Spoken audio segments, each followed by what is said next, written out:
Hey, everybody, welcome to the Tiger Channel. I'm Kerry Vincent, and this is Johnny Bledsaw, the Vietnam veteran, a little bit decorated, and he's got some stories to share today. And I'm getting goosebumps already, man. Um, Johnny, man, tell us how you ended up deciding to join the service, and just go from there. Yeah, good morning, Kerry. Thanks for having me on, man. Yeah, when I was 17 years old, a buddy of mine came to me one morning in the spring of 1967, I think it was, and told me his brother Jerry had been killed in Vietnam at a place called Khe Sanh. And of course, I knew his brother, and it upset me. And so he and I both decided that we would go join up. And because we were both still 17 years old in our spring of our junior year of high school, we weren't eligible. So I had to get my mother or father's permission for me to join the military. Well, we both did that and accomplished that. So I wound up signing up. I went to Fort Lewis, Washington. 17 days before I turned 18, I was marching in Fort Lewis. And I spent 9 months there, or 9 weeks, excuse me. I can't remember. It's been so long. But anyway, after basic training, I got shipped to Fort Rucker, Alabama.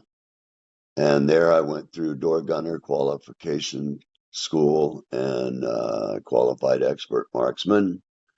And so I got a call to the orderly room by the company commander, called in his office. I report, and he tells me to stand at ease, and he proceeds to tell me that my drill instructor on the range told him that they were wasting ammunition on me.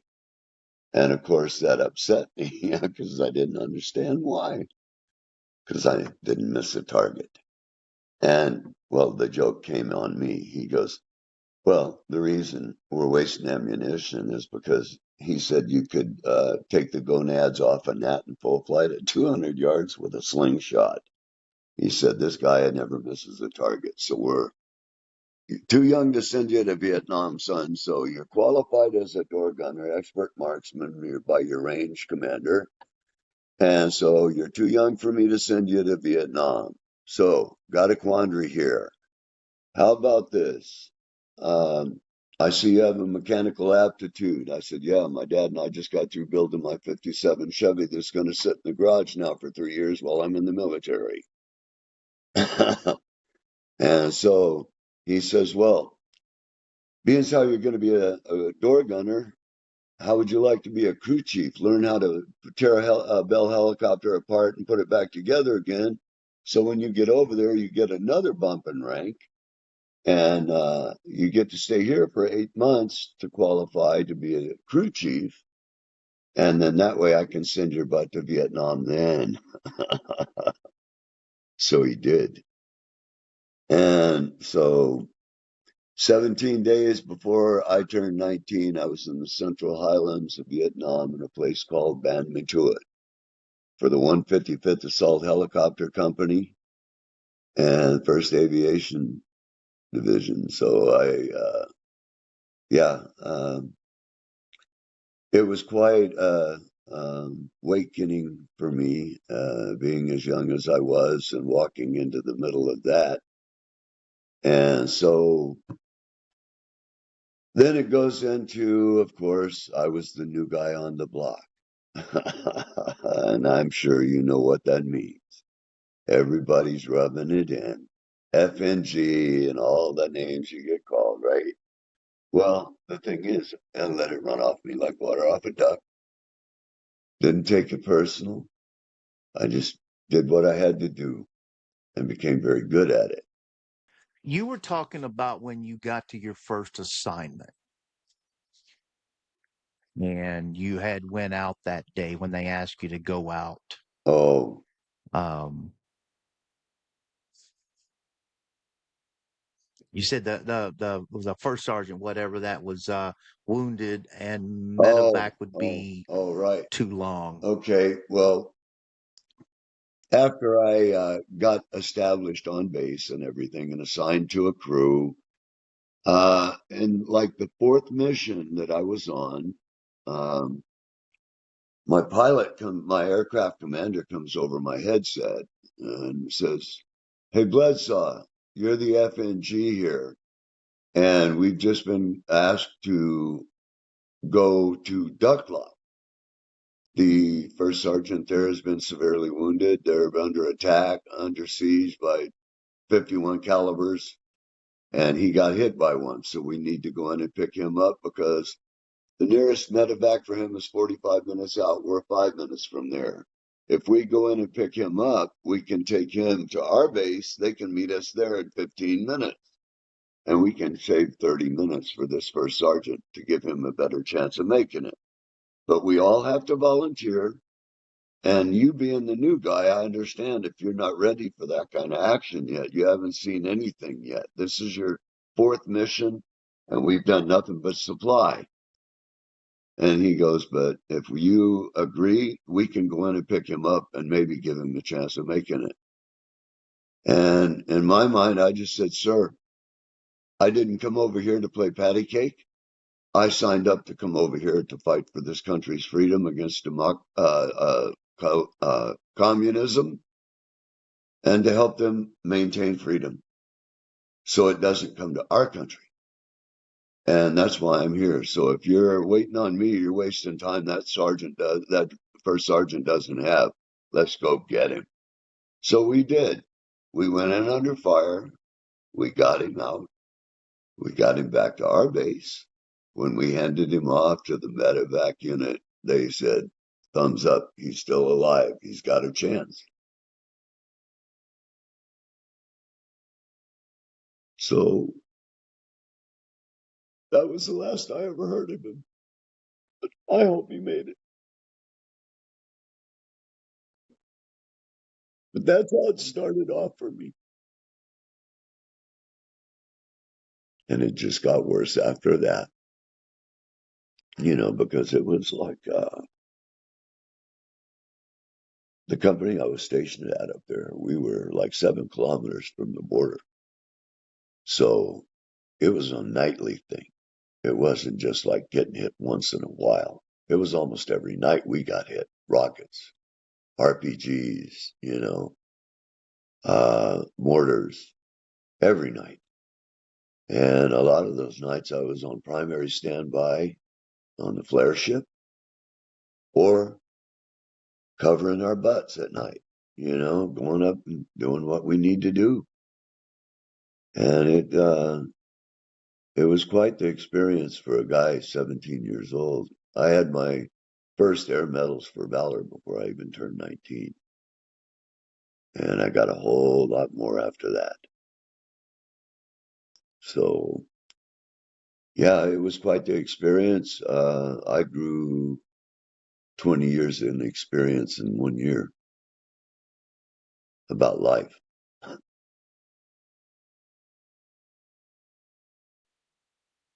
So, what was your unit's main function? What is it that your unit and what'd you do in We were Vietnam? we were the supply and support for the Fourth Army Division, and we would supply the different outposts. We would fly in military hardware, sling load in ammunition, uh, food supplies. We would drop in. We would help take wounded out down to get them to a hospital closer. Yeah, and when they were under siege, we would have to go up and support them. We were their air support as well. But our main support was distributing supplies to all the different outposts that we covered and to cover them when they were under siege as well with our gunships. The Falcon gunships were amazing. And I was a slick crew chief and door gunner, one of the stagecoaches. And I can honestly tell you that the whole time I was there, it was like there were very little time for peace and quiet. But fortunately, we had a place across the street downtown where Papa-san and Mama-san, we give them a few hundred P. They take care of us at night.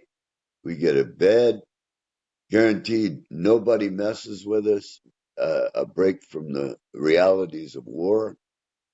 And they would let us get medicated.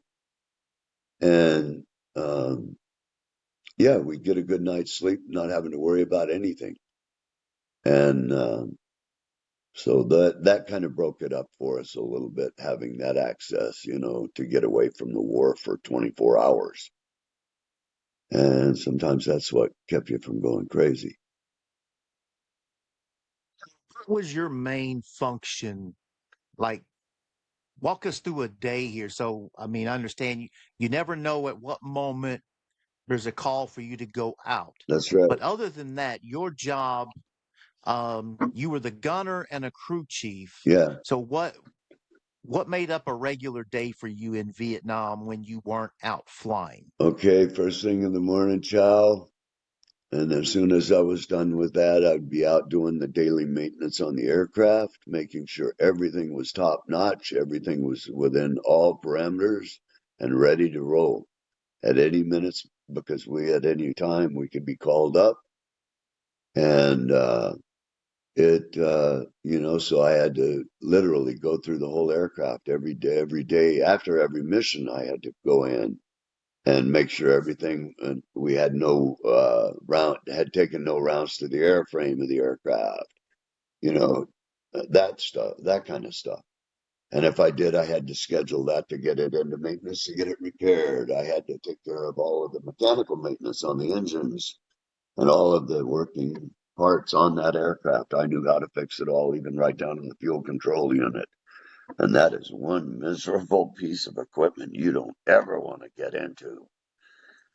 There's thousands of parts in that thing, man. They're everywhere. When a bullet goes through it, you have a couple of them messed up, and that means you got two aircraft down.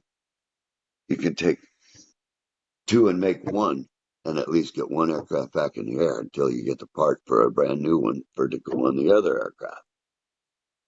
So those were the kind of things that I would have to do, and I would, on the days I didn't have missions to go out, it was working on the aircraft or hanging out at the hooch with the guys, and telling lies and having a good time when we could.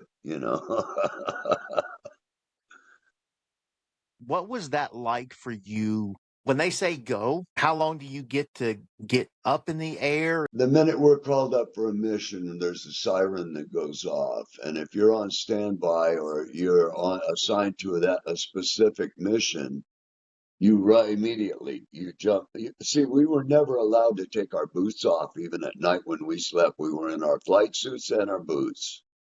Our flight helmet and our M60 was sitting right next to our bed, so that the second we rolled out of bed, we grabbed that, we started running to the aircraft. I could be at the aircraft within 30 to 45 seconds. The first thing I did is have my door gunner, he'd be there too. I'd have him unhook the rotor blades. I'd jump in, hit the battery switch, get the rotor blades going. And while I was doing that, he would be hooking up our M60s and getting them linked up and ready to go. By that time, the pilots would be there, jump in, and away we'd go, and off to the mission we'd take off. Come back in, and of course, you got to clean up all the brass and rearm and re-ammo the aircraft, and then, like I said, go around, do the walk around, make sure that we didn't take any hits in the airframe. Make sure, check like the tail rotor and the main rotor blades, make sure everything was good. And then, of course, go and check all the fluid, do all the maintenance again before and get it ready for the next mission because you could be called up again at any time. And sometimes it was just a sortie all day long. So you were just coming back, rearming, reloading with ammunition and supplies and going right back into it. So it was crazy. And of course, we were always escorted by the Falcons, and the Falcons were amazing too. There were a great bunch of guys there. As a matter of fact, there's one of them, Captain Chicken Hawk was his moniker, his call sign. Great guy. His name's William Albrecht, and he's an author now, but he was one of our gunny pilots while I was over there. And great guy. And I've been in touch with him, or should I say, he got in touch with me, and same thing that I'm doing with you, basically. And him and I were swapping lies about the old times and good times, and yeah, it was a neat thing talking to him because it's there's enough bad that you have to memories that you have to suppress. But it's kind of nice when you can get to talk to one of your fellow mates that went through it with you, and they respect you still, and it's it gives you a good feeling. It makes up for some of the damage that you went through.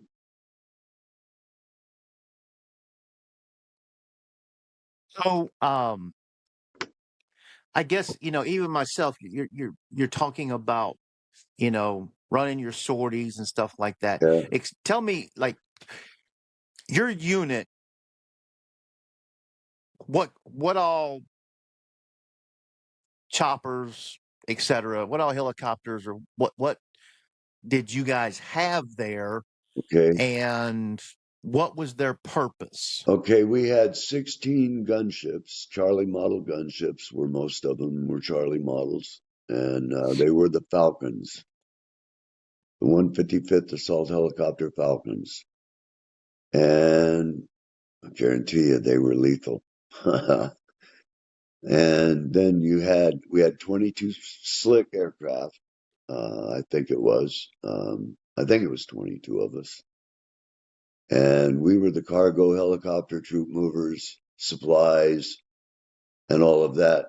Or if somebody was wounded, we'd go in when medevac couldn't get there in time. We'd go in, pick them up, and get them back to where we could meet up with them and save time.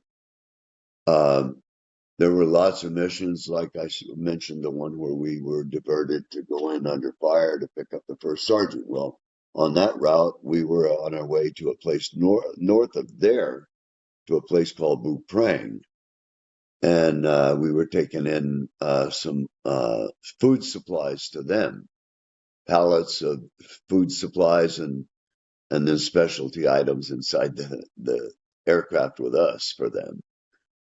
And we drop the stuff off and hang out with those guys for a little bit, and then we'd take off. And, sometimes there'd be some of them that need a ride back. They'd be on their way back home. So that was good. We got to see that, and there were a lot of different things that we did. Every day was something different. You could never count on anything except that hoping you had another day. Every day you woke up was the extended play on the pinball game of life at that point.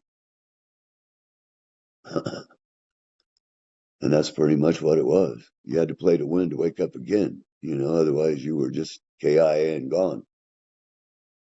And saw too much of that. What were you assigned to? What helicopter? I was in a UH-1H, Huey 1H.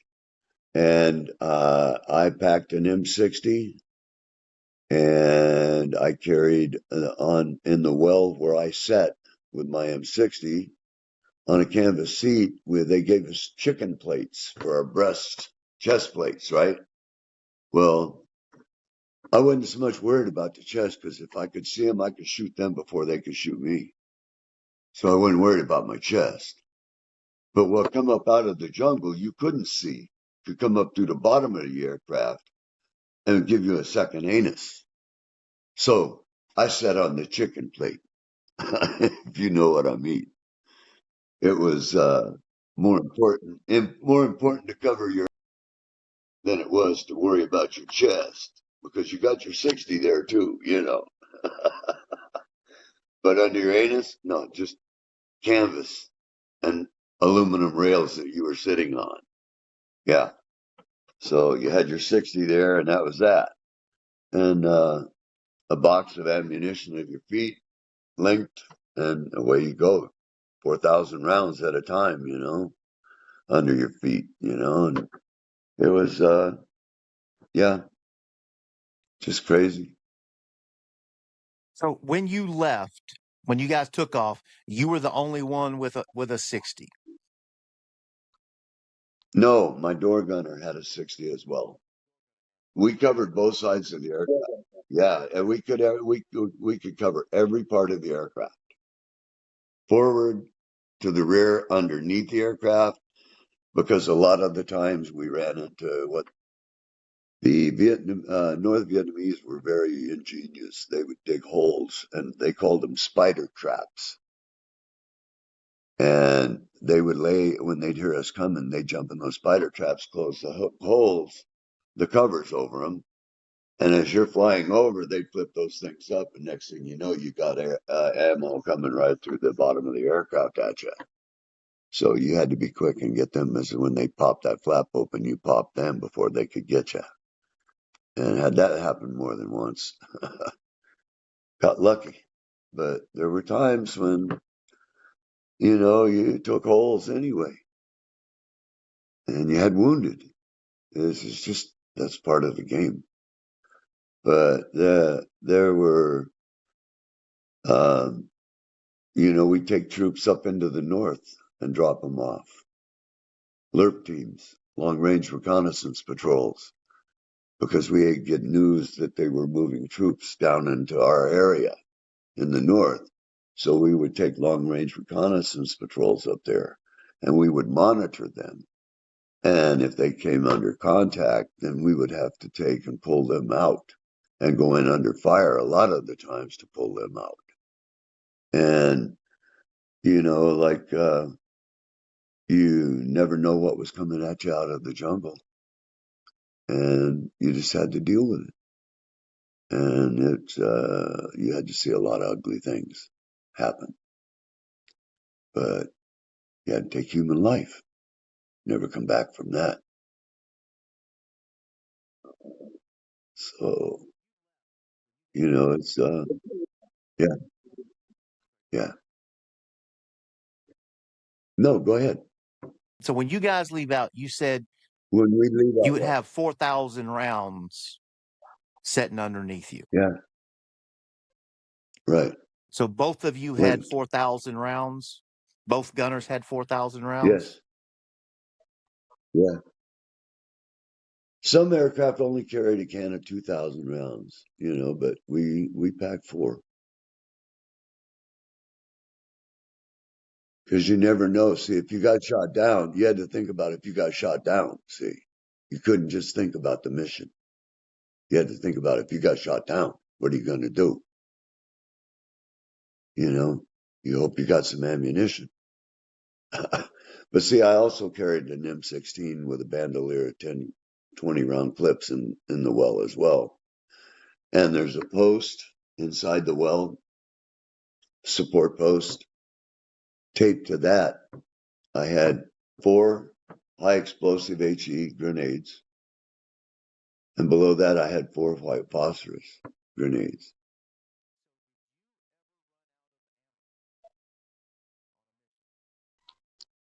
No, no. There were times when it got slim, and you were glad when it was over.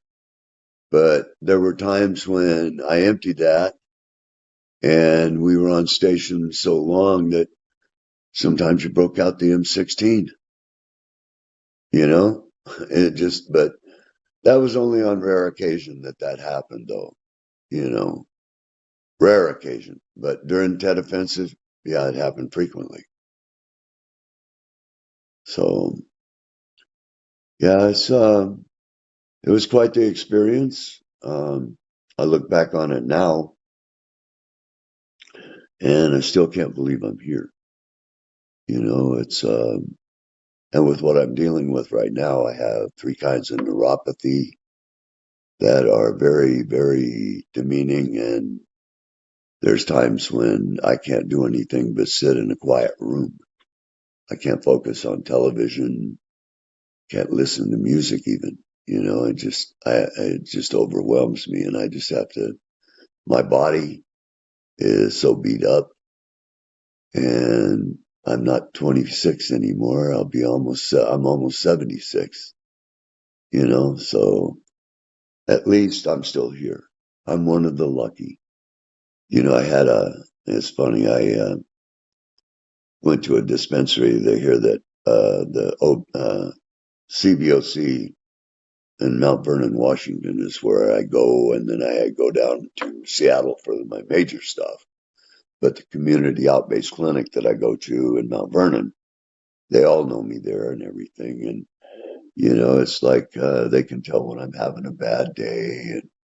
And, they've got to know me pretty well. But I, the one thing they like about me is that I do a lot of the times, even though I'm in pain that most people would not even be able to function. I'm I I crack jokes. I make them laugh. They love me down there, so I get expert care. And but it's like with all of the uh, people that have been let go from the Veteran Affairs Administration and everything, man, it's gotten to the point that scheduling is harder. There's veterans now that are taking months to what they used to be able to get in a day. Takes them a month to get an appointment. It's just gotten harder when you take that many people out of the Veteran Affairs Administration. And I hate to say it, but it's just a fact that there are veterans out here right now that are not getting what they need, let alone what they have to have in some cases. And I've been pretty fortunate, but it's like if I didn't have my wonderful wife taking care of me, Carrie, I wouldn't be here. Literally, I would not be here. I would already be gone. I'd just be dust in the wind, because that's what's going to happen when I'm dead. I'll be dust in the wind. They'll be playing that Kansas when I blow away dust in the wind, and they leaving nothing behind because nothing is going to be left. Nothing to leave. Because the best part of me I left in Vietnam, and I've just had to deal with it. But I've been lucky because I've been with a wonderful woman that's taken care of me and helped me through life for 43 years now. She's stuck with me that long. Can you believe that? Yes, she is. She's the only reason I'm here, literally, because it's just, I love her that much. And she is such a caring and wonderful individual that, it was like, I consider her my reward for what I went through, for being that lucky to have her in my life. Tell me the first time you got wounded. What? I know you've been wounded Okay. several times, so tell me the first time that you got Yeah. wounded in Vietnam. I was on, night watch and, on the flare ship. And we started getting mortared. I was running down the company street. Piece of RPG hit me in my right arm. And then I had my helmet and my flight helmet and my M60 in it. And I was running in my aircraft. And it hit and it blew me sideways. And I get up and I got a piece of RPG in my arm. I doubt if you can see it, but can you see the scars on my arm there? Yeah. Well, it got me right there. I'm sure you can see the scars right there. Well, I just yanked it out. And when I did, the blade just started running everywhere, driven off my fingers. And I run out to the aircraft and I just grabbed one of the rags that I had in the aircraft wrapped my arm up real good with it, pulled my flight suit back down over it, threw some tape on it, held it together, pulled my flight suit back on it, grabbed my 60, and away we go. Hit the battery switch. My door gunner had already unhooked the rotor blades. Hit the battery switch. The pilots got there. We jumped the aircraft, go on the mission. We get back to base. So get back in, and it's like 1 o'clock in the morning. So I just go into my hooch and pull out my med kit. And I had 2-pound test fishing line and a straight needle. And all I had for antiseptic was whiskey. So a little bit of whiskey in the wound, 2 holes, tie a knot, pee your pants. Take a shot of whiskey for you, a little more whiskey for the wound. Another 2 holes, another knot. Tie it with your teeth, A little more whiskey on it, a little more whiskey for me. By the time I got through with 22 holes, 11 knots, uh, and probably 12 shots of whiskey, my arm was done and so was I. My door gunner come in the next morning to wake me up, wondering why I wasn't at the aircraft. Because I didn't tell nobody about nothing. That's how bad it was and how tired and how out of it I was. So I showed him my arm. And he goes, "Holy shit, what happened?" Excuse my French, but he goes, "Well, I told him," and he said, "Well, why didn't you say anything?" I said, "There's no reason to, man. It's just what you got to do. I didn't have time for anything. We had to do what we had to do, man. Or the gunnies couldn't see what they had to take out." So I go, "But I got her done, man." And he got kind of nauseous a little bit, but when I showed it to him, but it was all good. There's been other times when we had wound or aircrafts hit the rounds hit the aircraft, and pieces of the shreds of the metal I've seen. Some even still have some of the shrapnel in me that they've X-rayed. Is still in me, but there's no point in removing it. It'd be more invasive than the damage it's causing. So that's a big part of it. But I I'm so beat up, concussion forces here and there, and everything that I went through. It's just every day is a different day of pain, and you never know which one you're gonna get. Kind of like my personality, from being over there. I told you, Carrie, that I had to be facetious sometimes, and after this conversation, I gotta be, and so I have what I call a multoid personality, and you never know which one of me you're gonna get. Sometimes it's like, wow, man, this is gonna be a real slow day, man, because I don't know what I can do. I don't think I'm gonna do nothing, man. I'll just sit down and watch TV, you know. Or it could be, man, all of a sudden this guy pops up and, "Hey, man, come on, what are you doing? Sitting on the couch, man, get your butt up and let's go downtown and do something, man. Do something productive, even if it's wrong." So it's so, I used to be a stand-up comedian too, but now I'm a sit-down comedian because I got old. But I got to try and be that, brother, because it's hard to watch an old man cry is how I'm going to end this. And I do a lot of that on occasion because my emotions are trash, just like my body. But every day I wake up to another day of extended play on the pinball game of life. I got to play to win so I can wake up again and maybe be lucky enough to do something that the people I left behind might have, would have, or could have done. And that's how I live. And I got a wonderful wife that's my brain. She keeps track of everything that I have to do on this medical train that I'm on. And I'm 76 and still chewing down the track. So that's that. What do you think?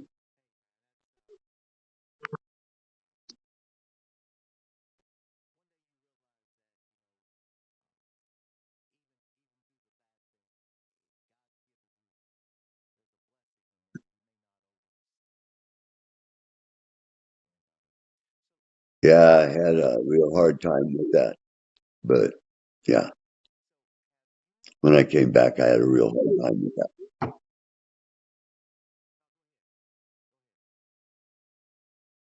Well, I just, because of everything that I had to see and do over there, it's like I didn't feel worthy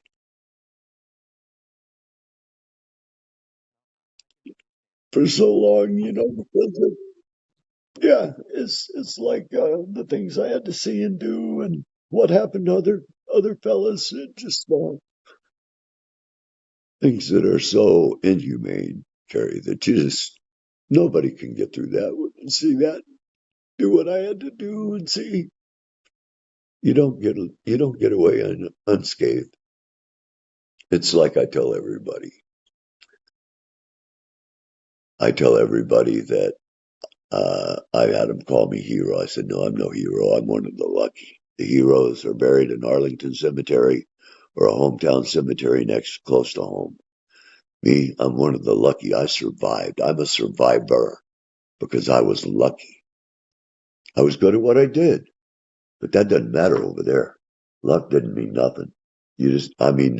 How good you were didn't mean anything because I saw guys better than me that died. And, so I have to live with that too. But the thing is, I did the best I could. I volunteered when I was young because I believed. And right now I'm old. And what I see, I don't believe. I can't believe is happening. And that's just my opinion. I don't put anybody down for their opinion because I fought for their rights to have an opinion.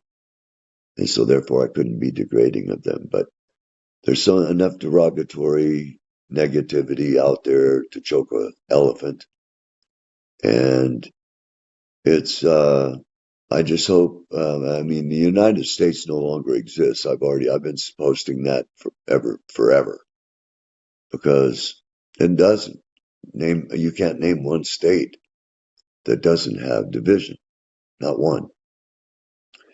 And that's all being created by everything that is mustered since Mr. Trump took over. And that's my opinion. I earned my right to an opinion, and I stand behind my opinion with my last drop of blood and my last breath. Just like my oath and honor to this country, I would honor it right to the very end if I had to, because I believe in America, I believe in freedom and justice, and I believed in the United States of America. That's what I fought for, but it's not that any longer. Now it's just America. Since you came back, how much contact have you had with um, people that you were stationed with during your time in Vietnam? Very little, brother. Very little at all. I have a few friends Pat Avery and a few other fellows that I keep in touch with, but we text occasionally once in a while or follow each other's posts once in a while. But other than that, no, brother, because I have enough to deal with, man, and just like they do, and it's hard because it brings back memories that you just. I got enough memories to, like I said, to choke an elephant, and they're not all good. But because of the wonderful life I've been able to have with the wonderful woman that I have in my life, I'm lucky. I'm a survivor, man. And I worry about our youth now that's on the street with weapons against their own people.